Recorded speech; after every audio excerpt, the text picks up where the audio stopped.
नमस्कार, मेरा नाम है Ashwini. Welcome back to my channel.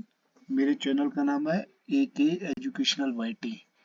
तो बच्चों, आज मैं आपके लिए एक class 11th physics chapter 3 projectile लेकर आया हूँ। तो प्रोजेक्टाइल को पढ़ने से पहले हम थोड़ा सा अंडरस्टैंड कर लेते हैं कि प्रोजेक्टाइल होता है क्या है। और इससे पहले एक चैप्टर था आपका वन डायमेंशन, तो उसको भी देखते हैं। जो प्रोजेक्टाइल है, तो प्रोजेक्टाइल एक्चुअल में टू डायमेंशन होता है और इसको टू डायमेंशन मोशन भी बोलते हैं और प्लेन मोशन भी बोलते हैं इसको। और जो इससे पहले वाला चैप्टर था वो था आपका वन डायमेंशन। तो सबसे पहले हम ये अंडरस्टैंड करने की कोशिश करते हैं कि वन डायमेंशन क्या होता है और टू डायमेंशन क्या होता है।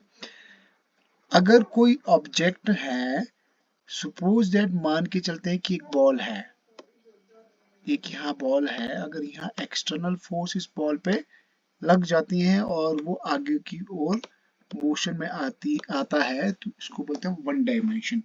इट मीन्स कि वो हॉरिजॉन्टल लाइन पे जो मोशन कर रहा है, इसको बोला हमने वन डायमेंशन। तो ऐसा नहीं है कि हॉरिजॉन्टल में ही मोशन को वन डायमेंशन बोलेंगे। सपोज दैट कि कोई बिल्डिंग है, बिल्डिंग में कि खिड़की से कोई बच्चा है कि बॉल को यहाँ से नीचे को फेंक देता है, तो इसमें क्या होगा, वन डायमेंशन होगा। और ये जो है वर्टिकली लाइन पे मोशन होगा, इसको भी वन डायमेंशन बोलेंगे। ठीक है।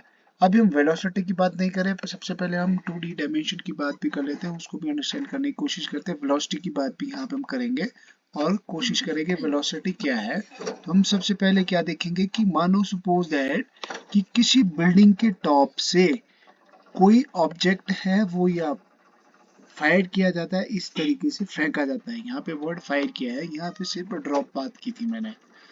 तो फायर क्या है, तो इट मीन्स कि ये क्या है कि फ्रीली एयर में ये जा रहा है, मूव कर रहा है, और फ्रीली एयर में और ड्यू टू ग्रेविटी ये मूव कर रहा है यहाँ पे स्पेस में। तो इट मीन्स कि ये जो वेलोसिटी है, इसकी वेलोसिटी क्या है, वेरी कर रही है। यहाँ पर हर जगह हर पॉइंट पे वेलोसिटी जो है वेरी कर रही है।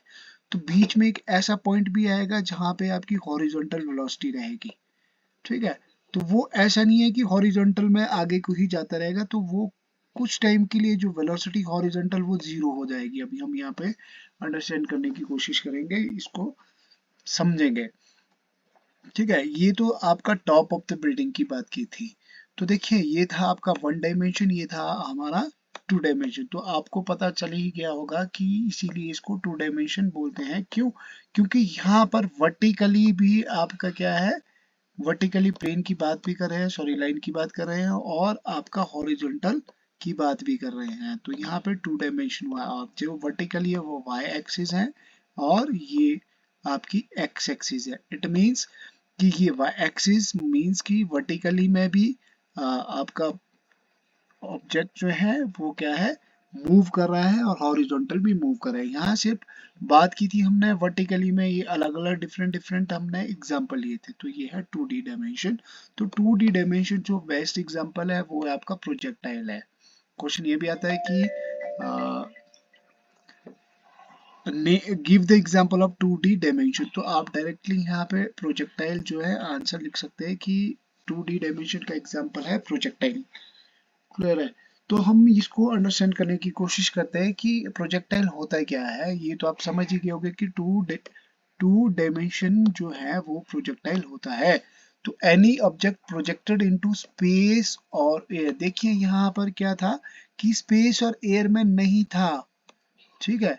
स्पेस और एयर में नहीं था, ये कांटेक्ट में था किसी के की मीन्स। अभी देख कोशिश करेंगे हम आगे इसको अंडरस्टैंड करने के लिए।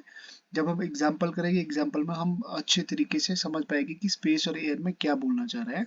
Such that it moves under the effect of gravity alone is called the projectile. Any object projected into space or air such that it moves under the effect of gravity alone is called projectile. तो जो path follow किया जाएगा उसको trajectory बोलेंगे। अभी आगे भी हम इसके बारे में बात करने वाले हैं, तो देखिए इसको ध्यान से समझने की कोशिश करते हैं। अब जो एग्जाम्पल है, एग्जाम्पल्स हम ज्यादा बेस्ट समझ पाएंगे प्रोजेक्टाइल को। तो प्रोजेक्टाइल के एग्जाम्पल्स कुछ यहाँ पे लिखे हुए हैं हमने, ठीक है। तो ये भी आप देख लीजिए कि bullet fired from the gun, और shell fired from a cannon, javelin और hammer thrown by an athlete, a stone thrown from the top of a hill or a tower, etc. ये एग्जाम्पल है। चलिए, एग्जाम्पल तो आप समझ ही जाएंगे। अभी एक एग्जाम्पल ले लेते हैं, इसको हम टू और वन डायमेंशन में दोनों में अंडरस्टैंड करने की कोशिश करते हैं कि वन डायमेंशन और टू डायमेंशन में। क्लियर है। और यहाँ हम वेलोसिटी की बात भी करेंगे, दोनों केस में हम वेलोसिटी की बात भी करेंगे, वन डायमेंशन और टू डायमेंशन में। तो सपोज दैट, मानिए हम एग्जांपल हॉरिजॉन्टल लाइन वाला लेते हैं कि हॉरिजॉन्टल में कोई ऑब्जेक्ट जो है इस तरीके से मूव कर रहा है कि कोई एक्सटर्नल फोर्स जो है अप्लाई की गई है यहाँ पर। क्लियर है। या हो सकता है कि पुश कर लिया, मान लो पुश किया है, तो ये भी हम मान सकते हैं। तो जो बॉल यहाँ थी इनिशियली स्टेज पे, तो वो जो थी इसकी initial velocity u is equal to 0 है। और मोर डिटेल में आपने अगर पढ़ा होगा इससे पहले वाला चैप्टर, सेकंड चैप्टर, वहां पे वन डायमेंशन की बात की गई थी कि ऑब्जेक्ट जो इनिशियली वेलोसिटी u थी, जब यहाँ पहुंचा तो u is equal to, u कितना मानते थे हम इसको, v, सॉरी, यहाँ हम फाइनल वेलोसिटी v मानते थे। क्लियर है, ऐसा था। तो अगर हम बात करें किसी प्रोजेक्टाइल की, अगर वो किसी टॉप ऑफ द बिल्डिंग से फायर किया जाता है इस तरीके से, तो देखिए क्या होता है कि इनिशियल वेलोसिटी जो u थी, u is equal to not be 0 नहीं मानेंगे हम यहाँ पर। सबसे पहली बात ये है, तो यहाँ u कितना मानेंगे, कुछ ना कुछ वेलोसिटी इनिशियल दी गई होगी, तो u को हम u ही मान लेते हैं। तो आगे भी देखेंगे हम u को कुछ और भी मान सकते हैं हम, ठीक है। अब ये कैसी है हमारे पास, हॉरिजॉन्टल वेलोसिटी है। u कैसी है हमारे पास, हॉरिजॉन्टल वेलोसिटी, क्योंकि यहाँ से हॉरिजॉन्टल वेलोसिटी दी गई है किसी ऑब्जेक्ट में।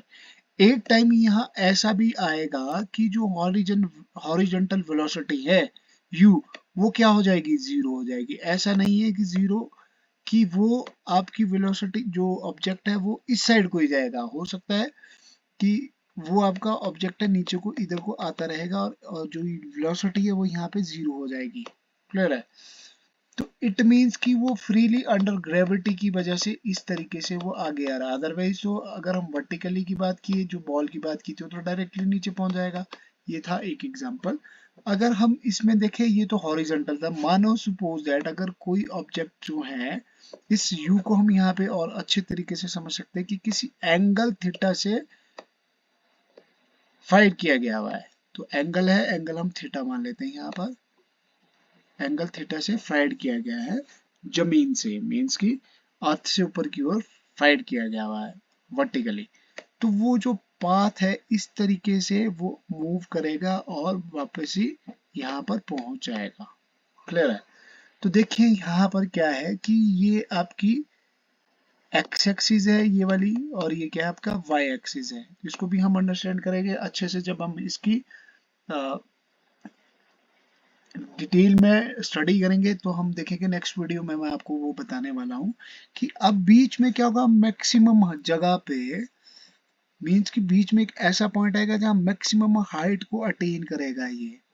तो मैक्सिमम हाइट को जहाँ अटेन करेगा, तो यहाँ पर u कितना हो जाएगा आपका, इनिशियल वेलोसिटी है, मीन्स कि हॉरिजॉन्टल वेलोसिटी है, वो कितनी हो जाएगी, 0 हो जाएगी। ऐसे नहीं है कि वो यहाँ से नीचे आ जाएगा, तो और ऐसा भी नहीं है कि वो आगे को ही जाता रहेगा, आपका प्रोजेक्टाइल वो नीचे नीचे की ओर आता रहेगा। इट मीन्स कि हर एक पॉइंट में क्या है, ग्रेविटी इफेक्ट कर रही है। जितने भी पॉइंट पे, जैसे यहाँ पहुंचा, मानो यहाँ पहुंचा और यहाँ पहुंचा, तो इस तरीके से वो नीचे को आता रहेगा।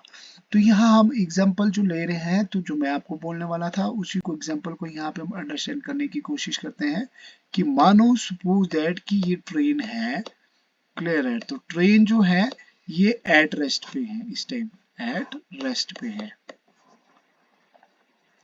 तो ये वन डायमेंशन की बात कर रहे हैं हम, रेस्ट में है। तो किसी, मानो कि खिड़की से, यहाँ खिड़की से, ट्रेन की खिड़की से कोई ऑब्जेक्ट है, वो फायर की मतलब कि फेंका जाता है यहाँ से बाहर, तो वो डायरेक्टली क्या होगा, डाउनवर्ड द अर्थ आएगा।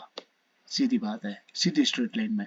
तो इट मीन्स कि u इज इक्वल टू इस केस में कितना होगा, 0 होगा। तो मतलब कि इनिशियल वेलोसिटी 0 है। क्लियर है। अगर मानो सपोज दैट अगर हम 2 डायमेंशन की बात करें कि ट्रेन है, ट्रेन से चलती ट्रेन है, ये कैसी है, मोशन में ट्रेन है। अगर ये मोशन में ट्रेन है, अगर चलती ट्रेन से यहाँ से कोई ऑब्जेक्ट फेंका जाता है तो वो क्या है कि वो सीधा नीचे नहीं आएगा। इट मीन्स कि वो क्या आएगा कि जो आपका न्यूटन्स का लॉ है, आपको पता होगा, फर्स्ट लॉ ऑफ मोशन, तो वो क्या बताता है, तो उस बेस पे देखिए यहाँ पे, तो वो बैकवर्ड में आएगा, पीछे को आएगा और पीछे से नीचे को गिर जाएगा। कि यहाँ पर वेलोसिटी तो u इनिशियल वेलोसिटी थी, तो u जो है आपकी कोई ना कोई वेलोसिटी थी, वो कौन कर रहा है कि जो ये ट्रेन है, ट्रेन की वेलोसिटी है।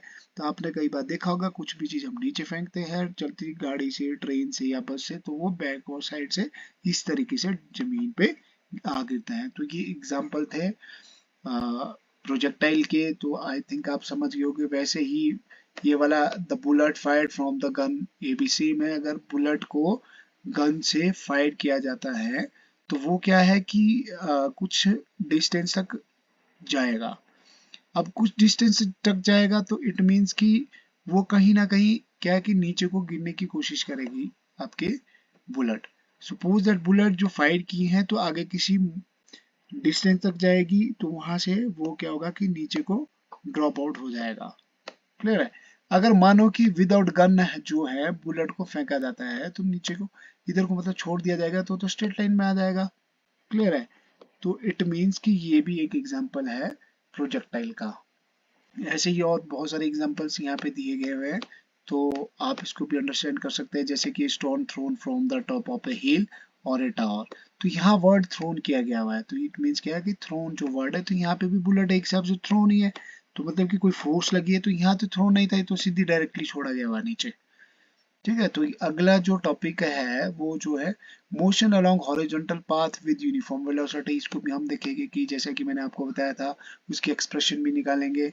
और जो पाथ है, पाथ भी देखेंगे, जैसे कि सपोज दैट कि आपका एक ऑब्जेक्ट जो है हाइट से फेंका जाता है तो इस तरीके से नीचे आएगा, तो पैराबोला पाथ बोला जाता है इसको।